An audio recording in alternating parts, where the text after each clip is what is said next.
कृष्णा, राधे राधे। श्री हरिदास। स्वागत है आप सभी का। चौथे अध्याय में हमने अन्न तथा जल और कंद मूलों के दान के बारे में श्रवण किया था।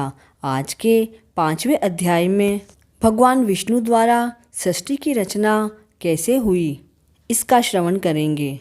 नारद जी ने कहा, हे नृपश्रेष्ठ, अब तुम उस रहस्य को सुनो जिसके कारण वैशाख मास सभी मासों में उत्तम है। इस मास में किया हुआ धर्म सभी धार्मिक कार्यों में श्रेष्ठ होता है।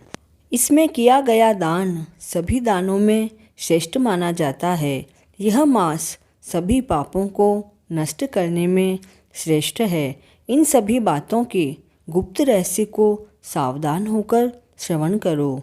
हे राजन, जब सभी युगों की समाप्ति पर समस्त लोकों के स्वामी भगवान विष्णु समस्त सृष्टि को अपने उदर में रखकर शेषशायी होते हैं और योग निद्रा के वशीभूत होकर अनेकता रूपी एकता को प्राप्त होते हैं, तब एक निमेष बीतने के बाद वेदों की प्रार्थना पर भगवान अपनी निद्रा को त्यागते हैं। हे महाप्रज्ञ, चैतन्य होने पर भगवान श्री नारायण अपने उदर में स्थित जीवों की अपनी इच्छा मात्र से ही कर्म के अनुसार सृष्टि करते हैं। भगवान विष्णु की इच्छा होने पर उनकी नाभि से एक स्वर्ण कमल उत्पन्न हुआ और उसी कमल से विराट पुरुष रूपी ब्रह्मा उत्पन्न हुए। फिर भगवान की इच्छा अनुसार ब्रह्मा ने 14 भुवनों की रचना की तथा भिन्न भिन्न कर्म और आश्रमों की रचना की। तीनों गुण सत्य, रज और तम सभी भुवनों के अधिपति प्रकृति और मर्यादा की भी रचना हुई। उसके बाद वर्णाश्रमों की रचना करके धर्म की स्थापना हेतु चारों वेद, शास्त्र, स्मृति, पुराण तथा इतिहास के निमित्त उनके प्रवर्तक ऋषिगण प्रकट किए। उन्हीं ऋषियों ने अलग अलग वर्णों के अलग अलग धर्म सुनिश्चित किए तथा प्रजा को उत्पन्न कर उनमें धर्म के प्रति जिज्ञासा को श्रद्धा में बदला। जब सृष्टि का क्रम चल निकला तब भगवान विष्णु ने प्रजा के हृदय में भय स्थापित करने, परीक्षा लेने तथा यह देखने के लिए कि सभी आश्रमों की प्रजा धर्म के अनुसार आचरण करती है अथवा नहीं, यह इच्छा की। भगवान ने चिंतन किया कि प्रजा धर्म का पूर्ण रूप से पालन किस समय कर सकेगी। वर्षा ऋतु में चारों ओर जल, कीचड़ आदि होने के कारण प्रजा का चित्त ठीक नहीं रहता है। उसे स्थान का अभाव रहता है और अन्य क्लेशों के होने से वह दुखी रहती है।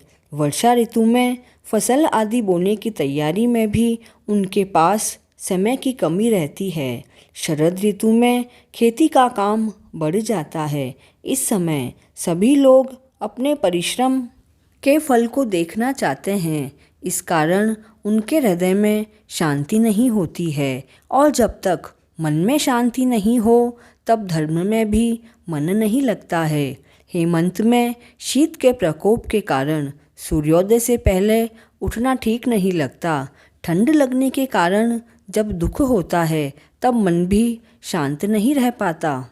शिशिर ऋतु के समय में प्रातःकाल शीत रहता है और फसल पकने का समय आता है। इस कारण प्रजा समय पर प्रातः स्नान, ध्यान आदि नहीं करती है। बसंत ऋतु सब प्रकार से श्रेष्ठ सिद्ध है। इस समय न तो शीत का प्रकोप होता है और न वर्षा का भय। फसल बोने की अथवा काटने की चिंता भी नहीं रहती। इस प्रकार विचार करके भगवान ने बसंत ऋतु को ही सब प्रकार के धर्म के अनुकूल माना है। इस ऋतु में स्नान, दान, तप, यज्ञ, क्रिया, भोग, योग तथा सभी प्रकार के कार्य सुविधापूर्वक किए जा सकते हैं। अस्तु, यही समस्त ऋतुओं में अत्यंत श्रेष्ठ एवं धर्म के अनुकूल है। ऐसा विचार करके भगवान ने इसी ऋतु में धर्म की स्थापना करने का विचार किया।